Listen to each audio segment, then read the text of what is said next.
You know, it definitely struggled on several of the sections of the ride. I'm not going to lie. This is a 411cc single cylinder bike with only 24 or 25 horsepower, and that definitely showed.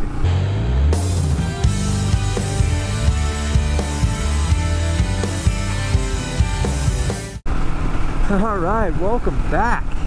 And I say that to myself as well, because this is the first time I've been on the bike now since getting back from Colorado and doing the oil change. And I saw that the forecast had some rain coming in later this afternoon. As you can see, there's already some clouds brewing. That I just wanted to get out. We're just gonna zip up here, I think, to the switchbacks, maybe go down the switchbacks towards Sedona, just to get in some beautiful scenery, and then head home. One of the things that I really wanted to reflect on, and I guess share those reflections with all of you, was the trip that I just took. The first thing I would say is I was wrong about the seat. The standard OEM seat, the soft squishy one, after sitting on it for several hundred miles, I was basically deforming it all the way down to the bottom. Even though I'm a lighter guy, I mean, I'm only 155 pounds, my weight just sitting on it for hours and hours and hours and hours was just compressing the foam to the point where I was essentially sitting on the metal beams of the bike. That was my first takeaway, is I probably will keep the standard seat on for just hops around town and such, because it's fine as long as I'm doing less than a couple hours. But if I do another long distance or multi-day trip, I probably will use the touring seat. Let's see, other major reflections. I need to come up with a better solution for that little tail bag I have, because the way that it's positioned on the rear rack doesn't give my duffel enough room, and so what happens is the duffel sits kind of far forward and pushes up against my back, and I have enough room to sit in between my tank bag and the duffel, but it's tight, and after a while it starts to really press into your back, and you just kind of start noticing it more. So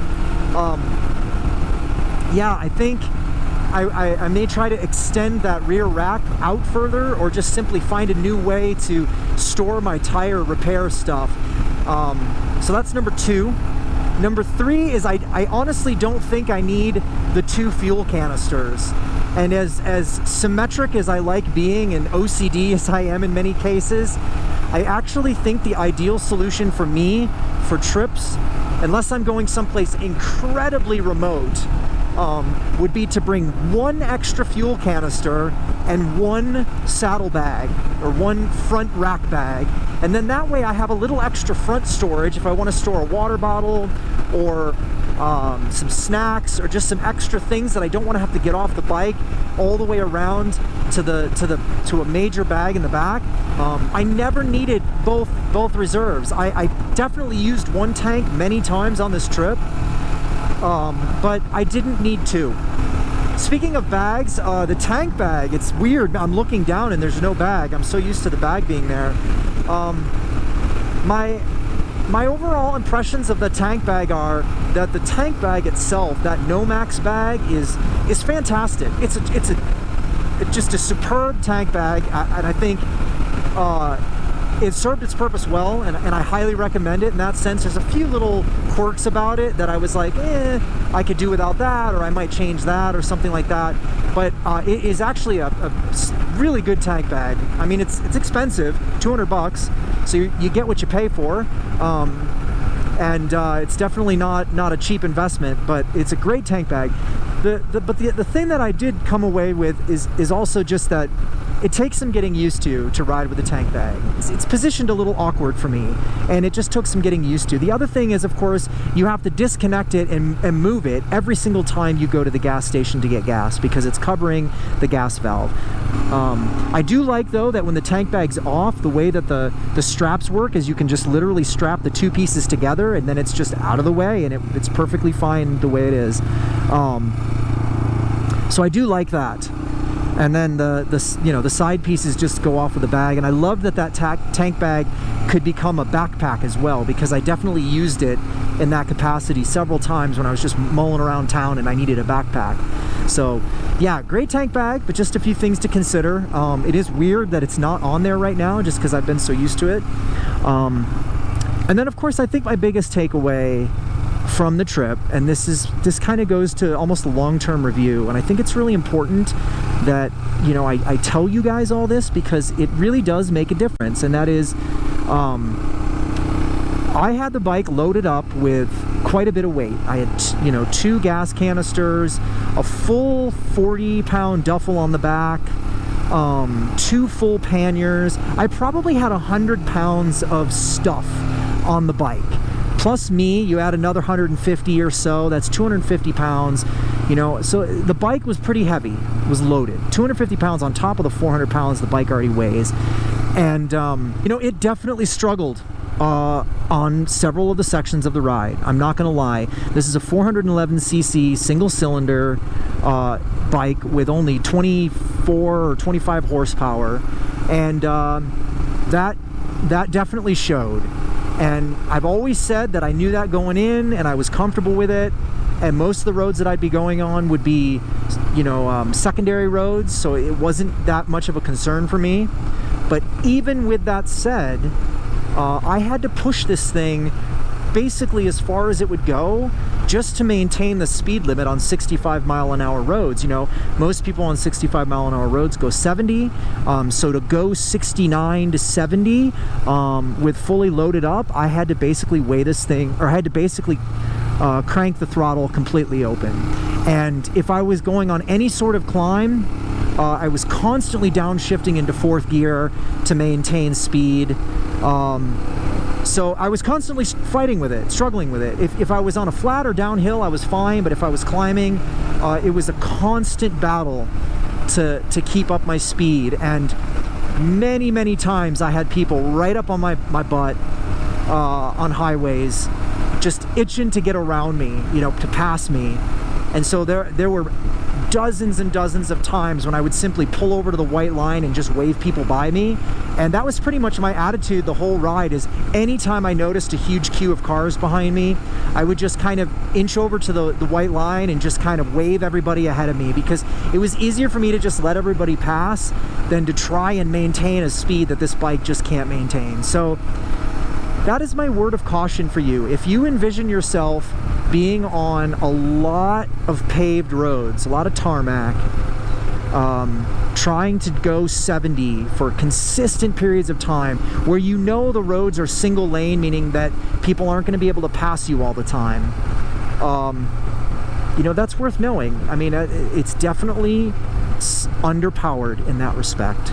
So I never let it bother me. I always, you know, I adapted for that, but there were definitely a few times where I was a little bit, I guess, borderline frustrated. I was just thinking to myself, man, I just wish this thing had 10 more horsepower, or was a twin. So yeah, you know, when I've completed my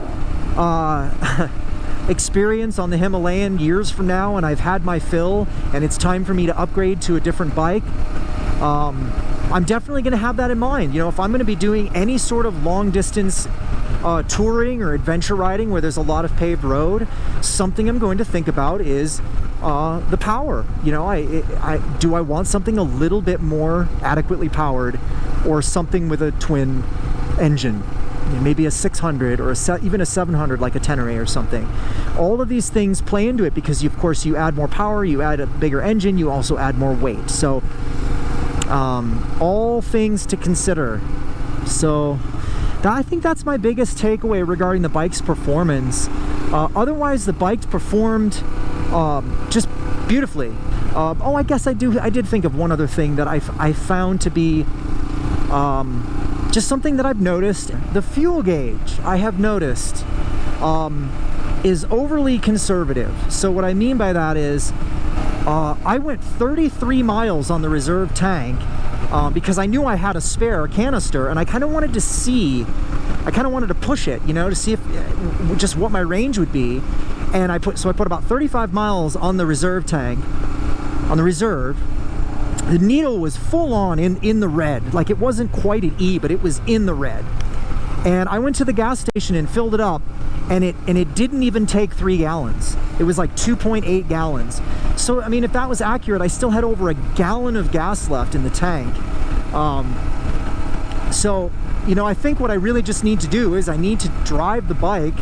I need to ride the bike until it runs out of gas to honestly get a sense of how many miles you can ride on that reserve tank, on that the actual reserve in the primary fuel tank, because I think it's either my fuel gauge is slightly not, you know, the calibration is slightly off, or it's just set in such a way to be exceptionally conservative.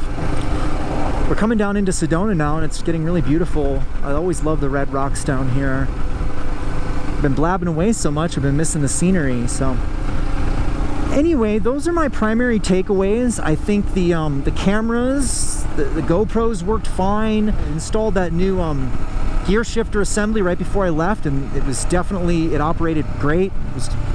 Went well. The new headlight was great. I had to ride for about an hour in the dark, and it was fantastic.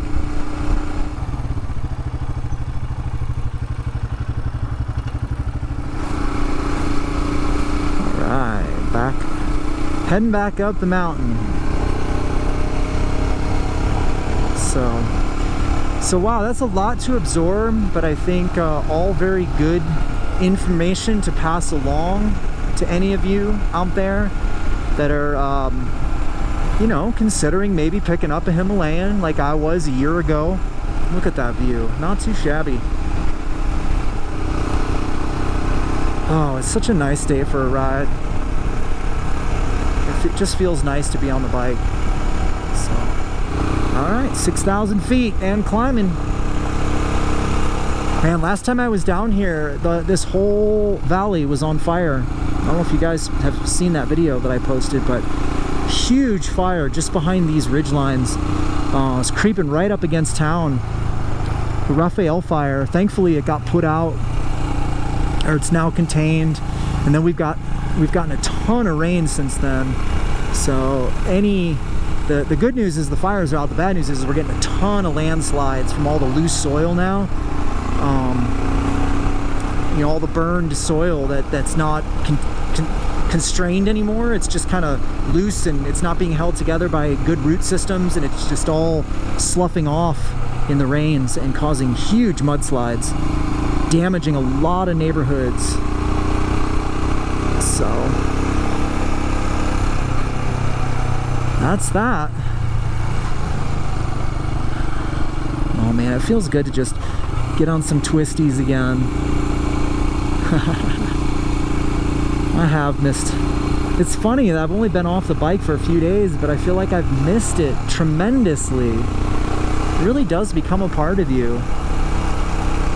Oh, something else that I just thought of that I forgot to share with you guys is I found another Himalayan rider in town, not 1 mile from my house. I happened to be driving in the car, and I saw a guy on a lake blue or ice blue or whatever that white and blue color is, pulling into a gas station, and I just pulled in and just walked right up to him and started talking to him and said, "Hey man, I've got the same bike. How would you like to go for a ride together?" You know, I've been looking for a riding partner, and I've been exploring all these trails around town, and I found some really good ones. Would you be interested? And he was definitely interested and excited. So I got back from Colorado yesterday, and I hit him up to see if he wanted to go for a ride today. But now he's out of town for a couple weeks, so hopefully come early August I'll be able to go on some rides with him, and we'll go do some exploring together.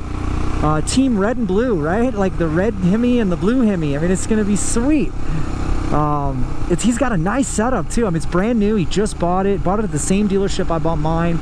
Just got his 300-mile service done, and yeah, I mean, he was jazzed. He was excited. I could tell he still had that, like, you know, new motorcycle twinkle in his eye. It was really cool, and I was just really happy to see someone else riding a Himalayan. And so yeah, I think now's a good time to sign off and enjoy the rest of the ride home. So thank you all for joining me on this lovely Saturday afternoon ride down to Oak Creek Canyon there, down the Switchies and into the northern tip of Sedona. And please do let me know if you've got any questions about my experience or anything that you see on the bike that you're curious about, or any of my upgrades or accessories, etc. And yeah, I will see you guys in the next video. So take care, and of course, be safe. See ya.